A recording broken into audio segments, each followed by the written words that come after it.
जब आप अभी कश्मीर इन 2024 को ऑब्जर्व कर रहे हो, क्या चलता है आपके दिमाग में? एंड अभी कश्मीर की रियलिटी क्या है वर्सेस 10 years अगो, वर्सेस 20 years अगो, वर्सेस 30 years अगो? ये भी बताइए। देखो, कश्मीर जैसी खूबसूरती शायद ही कहीं होगी। लोग स्विट्जरलैंड की बात करते हैं, लेकिन मैं स्विट्जरलैंड भी देखा है। मैं समझता हूं कुदरत ने जो कश्मीर को खूबसूरती दी है वो बहुत दुनिया में बहुत कम जगहों पे है। 30 इयर्स पहले जब हम नए नए एएसपी और एसपी आए, 35 इयर्स पहले, तो कश्मीर की जो हालत बिगड़ते देखी, इतनी बुरी हालत थी कि आदमी सोच भी नहीं सकता था जो आज सिचुएशन है कि ऐसा भी दिन एक दिन आएगा। और फिर इसमें बहुत सारे उतराव चढ़ाव आए, बहुत सारे किस तरह से हालात बिगड़ते बिगड़ते 90 से फिर एक ऐसी टेररिज्म पीक पे आ गया। लगता था कश्मीर वैली पूरी उमड़ आई। और मैं 90s का बता रहा हूँ, फिदाई अटैक हो गया, सुइसाइडल अटैक। तो उन्होंने ये फेनोमेना स्टार्ट किया आर्मी कैंप पर, सीआरपी पैरामिलिट्री कैंप पर, पुलिस स्टेशनों पर, सुइसाइडल अटैक्स। उनको फिदाई नहीं कहना चाहिए, वो फिदाई बोलते हैं, हम उसको सुइसाइडल बोलते हैं। तो सुइसाइडल अटैक्स करना शुरू किए और उससे बहुत सारा कैजुअलिटीज होती थी। जैसे हमारी असेंबली पर अटैक हो गया, बहुत सारी पुलिस एस्टैब्लिशमेंट पर अटैक हुआ, पुलिस स्टेशनों पर अटैक हो गया, सीआरपी और बीएसएफ के जो बटालियंस थी उन पर अटैक हो गया, आर्मी हेडक्वार्टर बदामी बाग पे अटैक हो। इस तरह के बहुत सारे अटैक्स होने लगे। इट वाज सेंसेशनल कि 4 टेररिस्ट ड्रग लेके घुस गए मरने मारने पर, और 4-5 लोगों को, संतरियों को मारा। इस तरह के अटैक होने लगे। तो वो फेनामेना भी आहिस्ता आहिस्ता कंट्रोल, इनफैक्ट ये जो फेज था, ये सुइसाइडल अटैक फेना, उसी वक्त ये parliament attack, JNK assembly attack, बहुत सारे अटैक्स हुए। उसके बाद फिर 2002 में इलेक्शन करवा पाए हम दोबारा, जिसमें कोलिशन गवर्नमेंट पीडीपी और कांग्रेस की, जिसमें मुफ्ती सैयद चीफ मिनिस्टर बने। तो ये एक फेज आई। उसके बाद टेररिज्म का, in fact 2001 was the peak year of terrorism.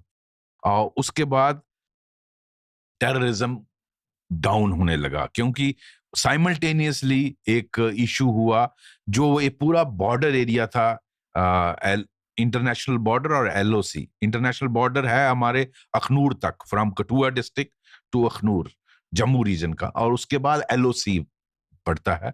इस सारे एरिया में जब हमने बार बार टेकअप किया कि जिस तरह पंजाब में फेंसिंग करने से टेररिज्म कंट्रोल, आप यहां भी करिए, तो उस वक्त की यूनियन गवर्नमेंट, जो वाजपेयी जी की गवर्नमेंट थी, उन्होंने इस प्रोजेक्ट को अप्रूव किया। और फिर वो बॉर्डर बनने से, जो फेंसिंग होने से, number of terrorist came down. At a given time 2,500 terrorist अगर होता था 90s में, तो फेंसिंग होने के बाद वो 200 250 तक, मतलब 90% कंट्रोल हो गया। तो इतना इफेक्ट बॉर्डर फेंसिंग से हुआ, जिसको इलेक्ट्रीफाई भी किया गया। बहुत सारे गैजेट्स इस्तेमाल करती थी फौज भी और बीएसएफ भी। वो 10% घुसते कैसे थे?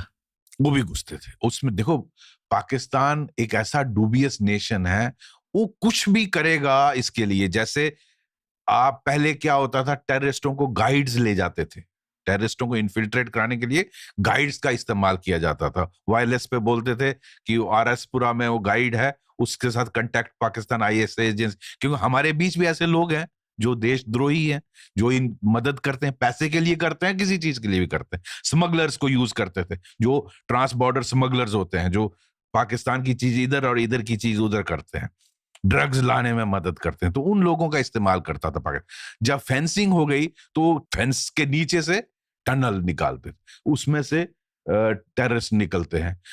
जब उस पे भी नजर रखी फोर्सेस ने, तो फेंस को इलेक्ट्रीफाई किया, तो plastic chair plastic stairs use करने लगे, उसमें यू कैन अवॉइड दिस। उसके बाद अब टेक्नोलॉजी आई ड्रोन की, तो हम ड्रोन यूज करते हैं मेडिकल फैसिलिटीज के लिए, फायर सर्विसेज के लिए। हम ये आपकी नीयत पे डिपेंड करता है। पाकिस्तान की नीयत ही गड़बड़ है ना, तो वो इसको ड्रोन को इस्तेमाल करते हैं ड्रॉप करने के लिए ड्रग्स, हथियार, पिस्टल, आईडी। इवन मैंने सुना है कुछ ऐसे ड्रोन चाइना से उन्होंने लिए हैं जिससे वो टेररिस्टों को भी, मैन को भी ड्रॉप कर सकते हैं। और ड्रोन का फायदा ये है कि आपको बॉर्डर पे नहीं उतारना है, 10 किलोमीटर अंदर ड्रोन जा सकता है। पाकिस्तान हर चीज को इस्तेमाल उसकी, देखो आज पाकिस्तान डाउन है। आज टेररिज्म में अपार्ट फ्रॉम जो दृढ़ संकल्प है आज की गवर्नमेंट, जो प्राइम मिनिस्टर मोदी की जो गवर्नमेंट है 2014 के बाद, उन्होंने सख्त पॉलिसीज लाई और इसको एक फर्मली डील किया, उससे बहुत कंट्रोल हुआ। 370 के बाद सिचुएशन बहुत बदली है, लेकिन पाकिस्तान की डीप स्टेट की नीयत में कोई चेंज नहीं आई है। वो आज डाउन है। आज उनको खाने के लाले पड़े हैं, आटा नहीं मिलता है। मैं उनकी चैनल्स देखता हूं, लेकिन उनकी कोई कहे उनकी डीप स्टेट की नीयत में कोई बदलाव आया नहीं आया। तो कल को फिर वो पैसा उनके पास होगा, वो आपको फिर यही करेंगे। इसलिए बड़ा केयरफुल रहना जरूरी है। तो मैं ये बता रहा था इस फेज में, फिर जो 2001 वाज द पीक